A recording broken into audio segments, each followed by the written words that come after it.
Hello, and welcome to Azeroth United, the podcast where we talk about World of Warcraft Dragonflight, World of Warcraft Classic, and everything in between. My name is Denethor, and I am your host.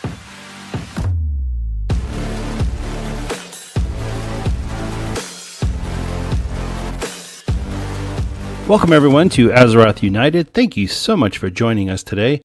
Whew, it's been quite the week in World of Warcraft. After that bombshell last week of the roadmap, so much to talk about, so much speculation.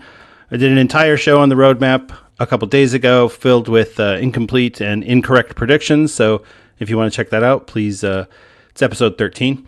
But yeah, there's a lot going on right now. Not a lot of new news has come out since then, but that's okay because they give us plenty to talk about for both modern World of Warcraft and Classic. So yeah, we're going to go through everything that is going on in WoW today and what's coming up, and we'll touch on a little bit of the roadmap as well. So sit back, relax, and enjoy the show. And as always, if you have any questions or comments about the podcast, or if you have a particular topic that you'd like to hear discussed, please email me at denethor1@gmail.com, or you can leave a voice message by going to speakpipe.com/AzerothUnited. Also, if you enjoy the show, please do consider leaving us a 5-star review on Apple Podcasts. That will help out our distribution. So if you're inclined to do so, we'd be very grateful. So much going on, so much to talk about. So let's get into it.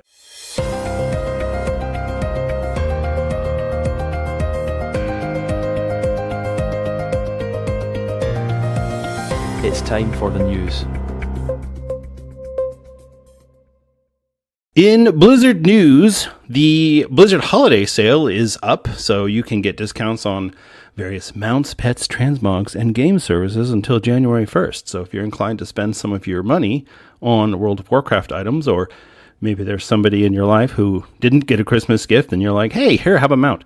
Yeah, definitely go check that out. I'm not really in the habit of buying mounts off of the store, but that's okay. You know, there are a lot of people who, there's lots of mounts, lots of pets, lots of things that you can get off of there. So go check that out. There's a link in the launcher, but there will also be a link in the show notes for the holiday sale. The Swift Windsteed mount is now available through Prime Gaming. So if you've linked your Battle.net account with your Amazon Prime account, you can get the Swift Windsteed mount. Boy, that's a tongue twister. From now until January 30th. So you definitely want to check that out.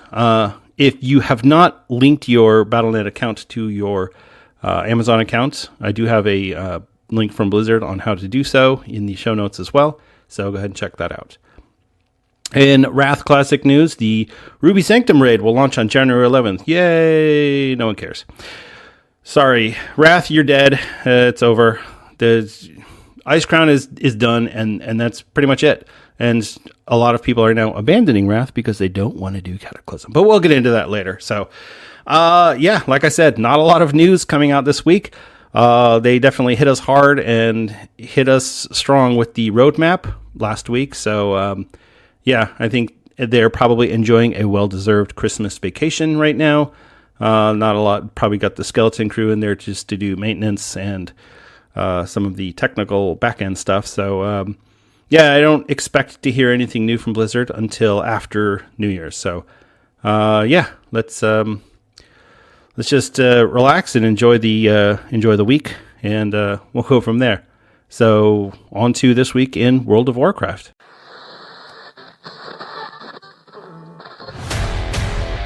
Let's talk about World of Warcraft.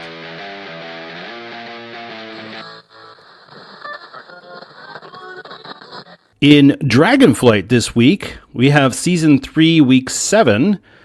The affixes for this week's Mythic Plus are the lovely Fortified, which is non-boss enemies have more health and deal 30% more damage. You know it, you love it, it's great. Afflicted... All the healers just cried. Oh boy. While in combat, afflicted souls periodically appear and seek the aid of players. They must be healed to full or dispelled before they're cast. Oh my gosh. Yeah, this one's terrible. Reduces haste by 100% for 10 seconds. How? It's so bad. Please, Blizzard, please get rid of this affix. It's awful. And then we have Raging, which is non-boss enemies enrage at 30% health, becoming immune to crowd control other than interrupts. This one's not so bad. And honestly, the hardest part about Fortified Raging is that obviously as you get into higher keys, they're going to hit really hard and you can't really do anything to them to stop them. You can't stun them. You can't... No CCs of any kind. So yeah, that's not fun, but if you're careful, it's not difficult to get through the Raging affix.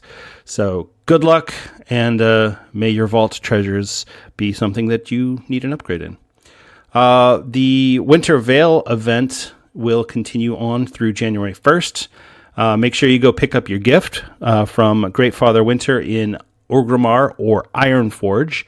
There's a new gift available this year. It's pretty cool. If you haven't seen it yet, I'll go ahead and spoil it because it's a couple days after Christmas, but it's a toy that allows you to create dragon riding race rings. And so you can fly around and drop little rings so that the people in your party can do a little custom dragon riding race. It's really cool. I think it lasts for like 10 minutes or something. But yeah, pretty neat little toy. And then if you go on your alts, then you have an opportunity to get toys from past years that you haven't gotten. So definitely go check that out. You can also go rescue Metzen, the reindeer, from the Grinch in, what is it? It's not Hillsbrad Foothills. It's Alterac Mountains. Yeah, go do that because you have a chance every day to get the Christmas dragon riding armor for the Highland Drake, which is really cool if you're into that sort of thing, assuming you're not using the pirate one from Talk Like a Pirate Day. So yeah, definitely go check that out. That ends after, I think it's early on January 2nd. So you're definitely going to want to go check that out in the next couple days. The weekly event this week is the Battleground bonus event. Yay! Sign the battle. Honor gains from Battleground objectives and wins increased by 50%. So yeah, if you're trying to get a bunch of honor, this is the week to do it. You can also get a quest, which is a call to battle. So if you win 4 random battlegrounds, you'll be rewarded with 5 marks of honor and 175 conquest. So conquest is great if you're really big into PvP. The marks of honor are great if you're really big into transmog. So definitely go check that out. The PvP brawl this week is the Shadowpan Showdown. So you got to go fight your opponent in the center of the arena, and you've got to activate your boss. And the first team to kill the other team's boss wins. So it's just a really simple brawl. And of course, if you go in there, you can pick up the Something New quest for marks of honor and some conquest. So definitely go check that out. The brawls are a lot of fun. I haven't done as many in Dragonflight as I had intended to, but just kind of pop in. There's really no pressure. It's something completely different than normal PvP. So if you want a PvP, but you don't want a PvP, or you want to do something that's different because you hate all the battlegrounds, definitely check out the brawls because they're a lot of fun. The Revival Catalyst is on its 4th charge this week, so we'll get our 4th charge, and then the 5th charge will be January 9th. And do remember that the charge will switch to weekly in 10.2.5, whenever that comes out. And your Dream Spark next week will be the 5th Spark. So yeah, you'll be able to craft another piece of gear if you so desire. So good luck with that. Yeah, it's pretty cool to get the 4th charge though, because now anybody who's been extremely unlucky is going to have their 4-piece. So that'll be cool. I like how they did the catalyst this time around. It's a lot better than making everybody wait 8 weeks and then releasing charges. This way, by week 7, everybody has their 4-piece. So that's pretty cool. I really like this, and I hope that they continue to open up the charges in this manner going forward in Season 4 and in The War Within. So, hotfixes for the week. There were quite a few hotfixes last week. The biggest things to note, some buffs in Season of Discovery. Druids got a buff for Feral. Priests got a buff for Shadow, and Shamans got a buff for Elemental. So definitely go check that out. The hotfixes are listed in the show notes. In the modern WoW game, we have Demon Hunters got a nerf. They needed it. They got a big old smack with the nerf bat. Evoker's got a buff. Still not enough for me to play my Preservation Evoker. He is permanently retired. Mages got a buff, which is really interesting because I feel like mages were already doing okay. And they got a buff that specifically only applies to PvE. So, I guess Blizzard just wanted to kind of up their damage a little bit. So that's cool. Windwalker Monks got a buff. Finally. I mean, I'm surprised Blizzard even remembered that the spec exists, but they definitely got a buff. And they put a note on here that says, we continue to keep an eye on Windwalker damage and feel they need a second incremental improvement to their relative performance. No kidding.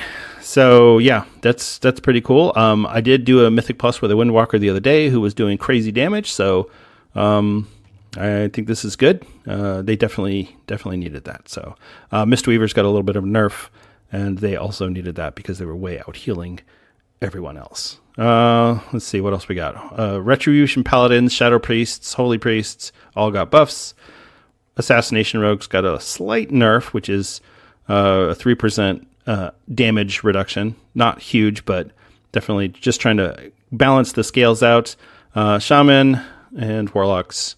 And that rounds out the hotfixes. So if you want to see your specific class or your specific spec, you definitely want to go check out the show notes because we'll have links to all the hotfixes and you'll be able to look at the specifics for your class there.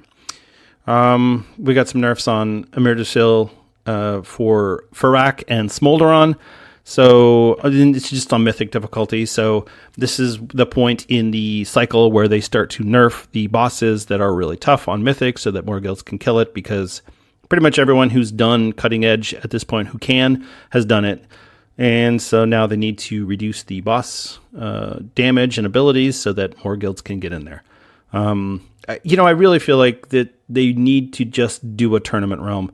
Just call it the Race to World First server, and guilds can get on there and they can fight the bosses in like Super Mythic or something, and let normal guilds just kill the boss in its original form, because that stinks. If you're progressing on Farak and you're at 5% and you just can't get over that last hump, and now the boss gets nerfed, and so now you beat it. Oh, well, you beat the nerfed version of Farak. It's not as good. That just feels terrible. So I really wish that Blizzard would just say, okay, this is the Race to World First version of the boss, and everything else is what it's going to be pretty much going forward. So, but, they didn't ask me, so I'm just volunteering my information. Right. So, let's see. Aside from that, so it looks like there was some other modifications for Season of Discovery earlier in the week. But like I said, check out all the show notes and be able to find your favorite class and or spec. Let's talk about something new. So patch 10.2.5 is on the PTR currently. And while we did get a release date for Ruby Sanctum, which those two were supposed to get released in early winter, we still don't know anything about the release for patch 10.2.5. There was a release candidate on December 14th, which is 2 weeks ago now. And typically in past PTR cycles, the release candidate is usually released, or it's usually uploaded about 2 weeks before the patch gets on live servers. So this is a little weird because we do have the holiday, and now we have a Wrath Classic patch that's going to go the week after New Year's. So it's possible we could see patch 10.2.5 on the week of the 16th of January. Or maybe we'll see it next week. I don't know. Maybe Blizzard will surprise us with the day after New Year's. Who knows? But either way, they have committed to January. Holly Longdale did mention in the blog for the road ahead, the map. The roadmap is coming up next January. We have the Seeds of Renewal content update on tap, and we're currently keeping an eye on your feedback on the live public test realms for this update. So it is coming in January. The 16th or the 23rd, I guess, is the most likely now. We definitely... There's going to be a lot in this patch. We went over some of the features earlier. We just kind of detailed them really quickly, but as a reminder, the patch 10.2.5 will include worldwide dragon riding, so you can now dragon ride in all zones that allow flying. The speed is limited to 85%, so you're not going to notice an 85% version of dragon riding. It's still going to feel hella fast. 15% less of a billion miles an hour still feels fast. But no dragon riding in zones that don't also allow flying. So no Draenei and Blood Elf starting areas, no Timeless Isle, no Maw, no Korthia. None of those zones will allow dragon riding because they don't allow regular flying. This is a really good feature that I honestly feel like they could have saved this for the next expansion and everyone would have been okay with that. And the fact that we're getting it in a .5 patch, I think is great. I think Blizzard has done a lot of things that are really surprising in just a side patch. Like, oh yeah, by the way, here's this really amazing new feature that we could have easily hooked you on for the next expansion, but we're just going to give it to you now. So I think this is great. And since the Dragonflight will be the default leveling zone for all new players in the War Within, that means that these new players are going to get dragon riding pretty early on, and then they'll be able to fly their dragons anywhere. So that'll be really cool. I think, as soon as they get out of Exile's Reach, they're going to go straight to the Dragon Isles, and then the Waking Shore, you could do a few quests, and then you're at the Ruby Life Pool. So yeah, that'll be pretty awesome. Speaking of Exile's Reach, the Follower Dungeons is another feature in patch 10.2.5. And this one is really cool because however many people you have in your party, the Exile's Reach NPCs will fill out the rest, and then you can run any of the 8 original Dragonflight dungeons on normal with your NPC party. And they're pretty smart. The tank will, if you pull aggro, the tank will taunt off of you. If you pull extra mobs, they'll go and pick them up. The tank is a paladin because, of course. So it's really fun, and you can specify. You can say I want to lead, so you can go ahead and pull on your holy priest, and then the tank will taunt off of you. Or if you are a tank class, then you can definitely lead that. Or you can say I don't want to lead, and then the NPCs will pull for you, and then you have to go pick up them up. So however you want to do it, it works really well. It's actually a really cool feature. And again, this is another one that I feel like it could have been a back of the box feature for the War Within, and we're getting it in a .5 patch. This is really great for if let's say you just got your 2-piece and you want to try out your new rotation, or you want to switch to a new spec. Maybe you're tired of playing Holy and you want to switch to Retribution. This is a great way to do it because the NPCs will wait for you. If you tell them, hey, hold on, let me lead for a minute, and then you just sit there and mess around with your add-ons and your weak auras, they'll wait forever. They will just sit there happily and wait for you, and then as soon as you're ready, they'll continue on. No complaining, no vote kicking, none of that nonsense. So it's really cool. And the NPCs actually do pretty decent damage. So it's a fun little experience. I mean, you're not going to gear up this way because I think the normal Dragonflight dungeons will give 415 item level gear. So on the Explorer track, so nothing exciting. But I mean, hey, it's something, and it's a feature that I think a lot of people will have a lot of fun with. Let's see what we have next. Azerothian Archives. So this is like, I don't know. It's a new public event, and so you're going to go, and you go to the archaeologists, and they're digging up bones in the Dragon Isles, and you'll do some tasks for them. Go pick up these bones. Go pick up these old dusty tomes. Go serve lunch to the archaeology crew. And if you do all the tasks, then you fill up the bar. And if you fill up the bar, then you get a reward. If you don't fill up the bar in time before the event ends, then you get a big dragon that comes out and you have to fight the dragon. And that's it. And the rewards are pretty much all transmog. There is a mount that you can get, but everything else is transmog. Now, there is a really cool backpack transmog that you can get from this, which is really nice. But yeah, it's just not like Dream Surges or Time Rifts. This is just transmog for fun, nothing special. So it's it's I really don't know what to say. I mean, it's a cool thing that they added in, but I don't really see this getting a whole lot of use once people get the transmog set, or if people look at the transmog and they go, I don't need a giant magnifying glass one-handed mace. So yeah, I guess I'll pass on the Azerothian archive. So, but either way, definitely going to want to check that out when patch 2.5 launches, because maybe you want the mounts, maybe you want the backpack transmogs. So just go take a look and yeah, have fun with that. The Gilneas reclamation. Okay, so this is a sticky one for me, because I'm still a little salty about Teldrassil and the fact that the Worgen are getting their home back and the Night Elves had to go find a new home. It sucks. It doesn't feel good. But I do understand if your house burns down, you have to go find a new house. It doesn't matter if it was Uncle Harold fell asleep with a cigarette in his hand, or if a crazy undead banshee burned your house down with flaming arrows. Either way, you got to move. So, yeah, the Night Elves had to move. The Worgen are going to go reclaim their home. And I still hope, and not that I don't like Gen Greymane, I think he's a really cool character, but I'm really hoping that this is the end of Gen Greymane. He goes in there, he fights whoever he's got to fight, and then in the end, he sacrifices himself for the greater good, for his people, and then Tess Greymane can rule as the Queen of Gilneas. I think that would be awesome.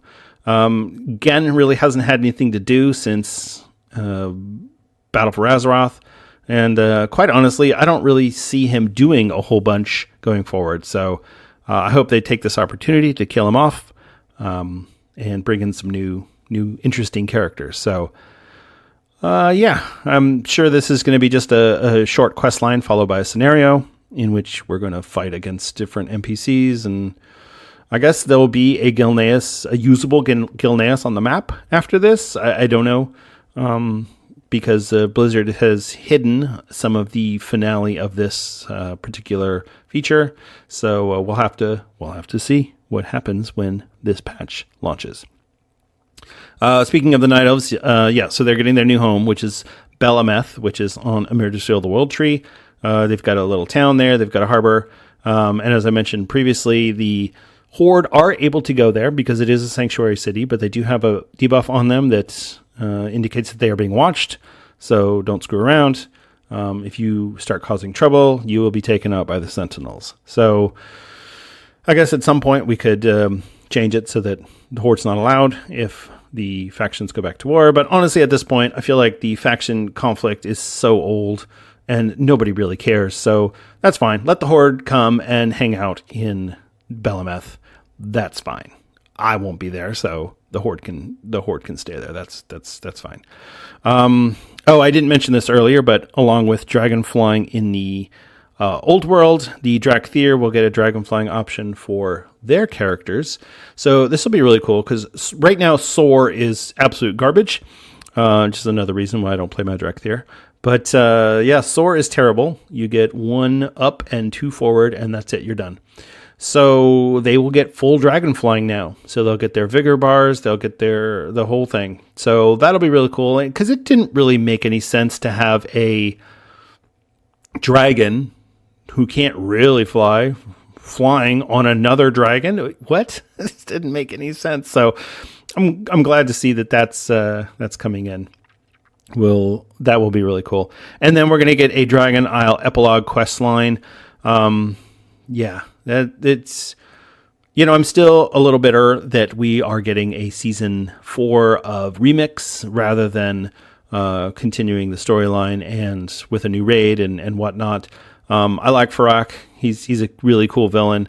I don't know that I necessarily like him as the final boss of Dragonflight, but it is what it is. So we'll get the epilogue to the Dragon Isle story in the next patch. So that'll be really fun.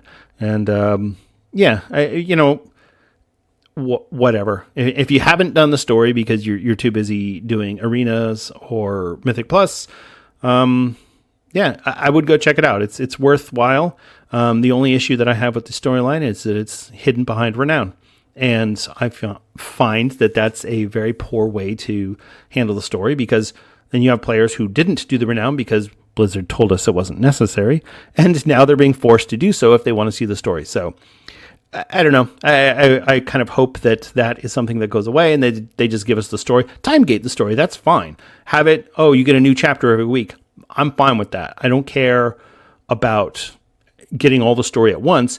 I don't necessarily want to have to grind renown for a faction that I don't care about just so I can see how the story unfolds. So Blizzard has said that they are trying to improve their story delivery, so not to have too much story in external media or story hidden behind raids or quests or dungeons. So we'll see how that goes, but for right now, you've got to get renown to find out what happens in the end. And I guess there's going to be some holiday updates, so Love is in the Air will get an update. I don't think that there's anything new for the Lunar Festival, but Love is in the Air definitely will be getting an update, so hopefully they will improve the drop rate for the Love Rocket. But if not, best of luck. I know there's a lot of people who are still trying to get that. I never got mine, and quite honestly, I don't care. So, yeah, that's it for patch 10.2.5. There's a lot of features in a .5 patch. This is in the absence of a new raid. This could be a new, like a .0 patch, a full season with the amount of content that's in here. But this is a .5, and there's no new raid, no new dungeon. So, yeah, we'll just continue on with season 3 with this one. It's time for the weekly rant.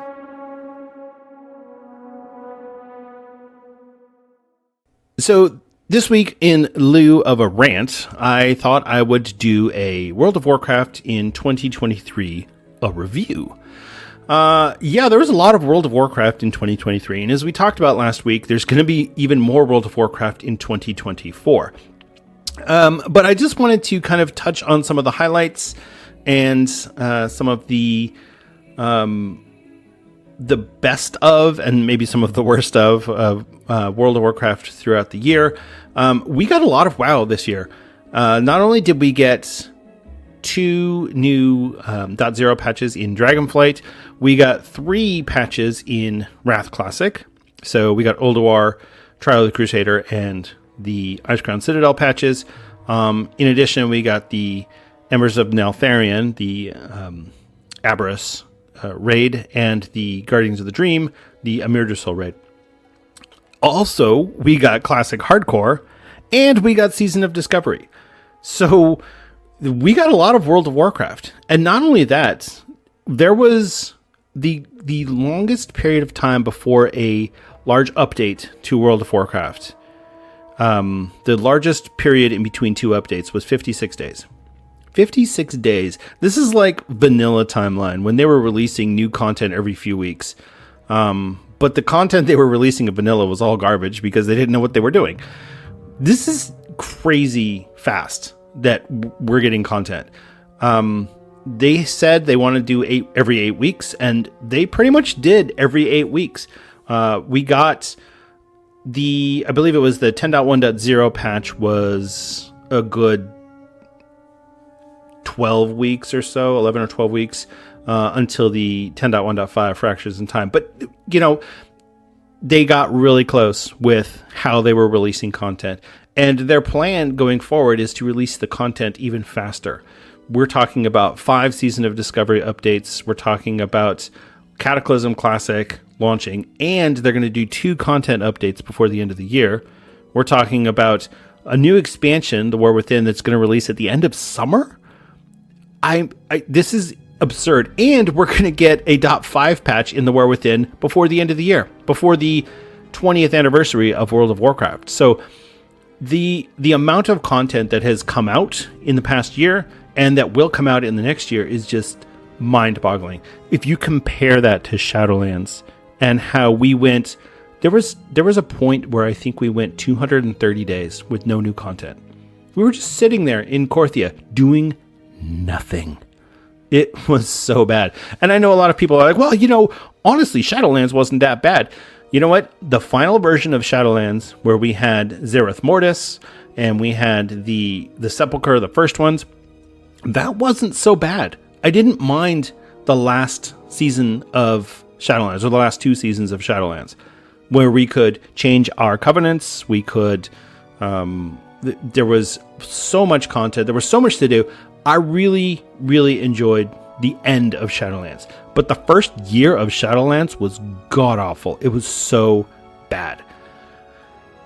That being said, I have to say that, and I know I'm going to get some hate for this, but I do kind of miss the mission table. It was really cool to be able to log in and say, oh, I'm just going to send out my missions real quick, and then I've got to go do something else. And so you log out. And then your little NPCs go do stuff. Now, the mission table in Shadowlands was by far the worst implementation of the mission table, but still, it was kind of nice to have that.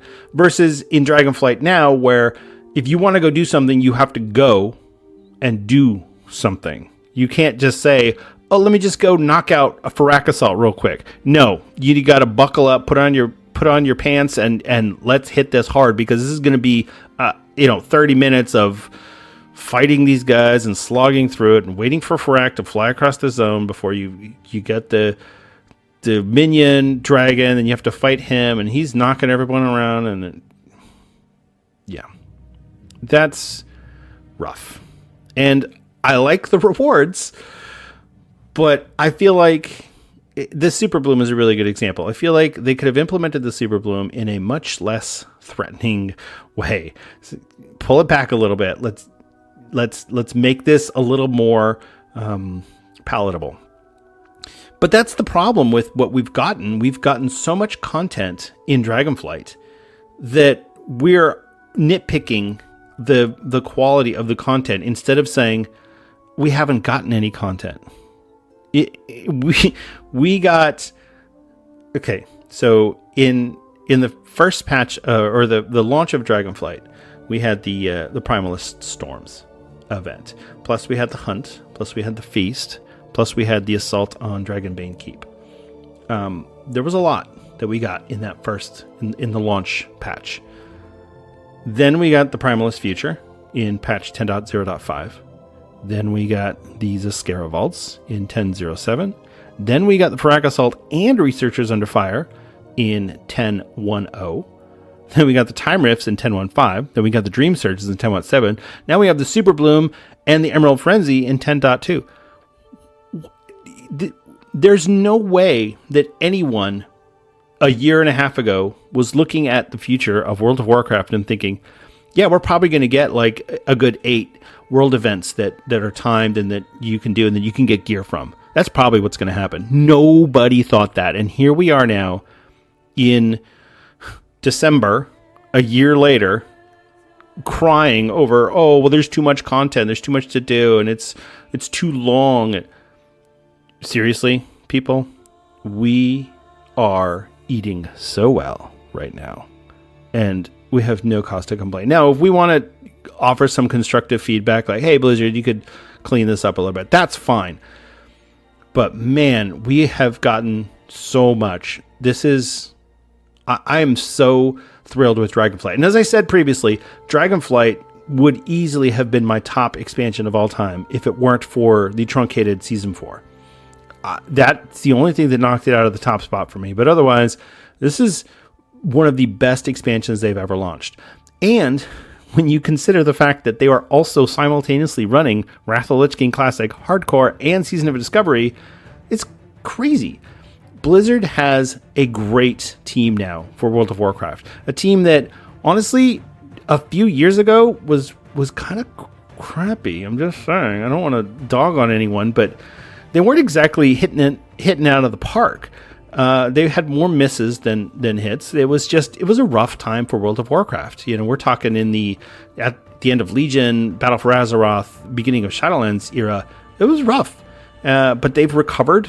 They're coming back stronger than ever, and they're hitting us hard with the War Within and the World Soul Saga in general. I mean, they're talking maybe 18-month expansions, which would give us the end of the World Soul Saga by 2029. It's crazy. So, yeah, I'm really enjoying what we've got so far, and I'm really looking forward to the future. I'm really not even sure what is going to come, because we've got things on the calendar or on the roadmap that we don't even know what they are. they might have told us what it's called, but that doesn't mean we know what it is. So yeah, there's definitely more surprises in store. And if this past year is any indication, it's going to be a wild ride. So enjoy. If you are a World of Warcraft fan, definitely enjoy this. We're going to look back on this and we're going to go, that was the heyday of World of Warcraft. That was when it really peaked. You thought it was Legion. You thought it was Wrath. No, it was the World Soul Saga and that era of WoW. So say what you will. And I know there's been some criticism of the story. I get it. You don't want love and family. You want murder and mayhem. Because at the end of the day, we're all murder hobos. But the reality is, everything in Dragonflight has been so far above and beyond what anyone expected. So that's my rant for the week. Yeah. I know. But in all honesty, it's been a great year for World of Warcraft, and I'm really happy that I started this podcast. I'm really happy that there are people who are at least downloading it. I don't know if anybody's actually listening because I haven't gotten any feedback. So definitely, if you are listening and you think, hey, dude, you could do a little bit better, or hey, I really like your podcast, or hey, stop talking so much about Dragonflight, please let me know. Send me an email, denethar1@gmail.com. I'd love to hear from you. So anyway, with that, I think that'll wrap up our show for today. It's been so nice, and I'm really happy to be here at this point, and I really appreciate everyone who has downloaded and who has listened. So please continue to do so. If you want to contact me, as I said, you can reach me at denethar1@gmail.com.